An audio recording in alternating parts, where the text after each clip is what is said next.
মালদার বামনগোলা ব্লকের ভারত বাংলাদেশ সীমান্তের খুঁটাদহ এলাকায় পুজোর সূচনা হয়েছিল। বর্তমান সেই পুজোই খুঁটাদহ সর্বজনীন দুর্গাপূজা নামে বর্তমানে পরিচিত।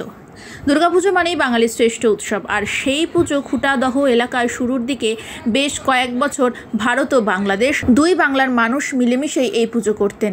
এই পুজোকে ঘিরে বসত বিশাল মেলা। পুজোর স্থান তারকাটার ওপারে পড়ে যাওয়ায় ঠাকুরের মন্দির নিয়ে আসা হয় সীমান্তে।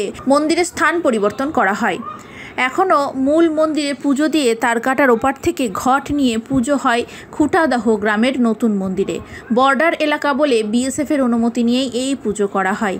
এই পুজোকে ঘিরে প্রতি বছর বামনগোলার খুঁটাদহ সহ আশেপাশের কয়েকটি গ্রামের বাসিন্দারা আনন্দে মেতে ওঠেন। কিন্তু এবছর সেই উৎসব কিছুটা ফিকে হয়েছে।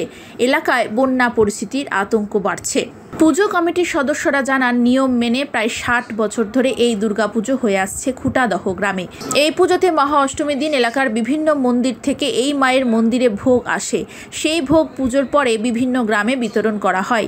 এছাড়াও নিয়ম অনুসারে এবছর পুজো কমিটির তরফ থেকে 2 ছেলের পড়াশোনার দায়িত্ব নেওয়া হয়েছে। খুঁটাদহ সর্বজনীন দুর্গাপূজা কমিটি পুজোর দিন তারা দুস্থদের বস্ত্র বিতরণ করবেন বলেও জানা যায়।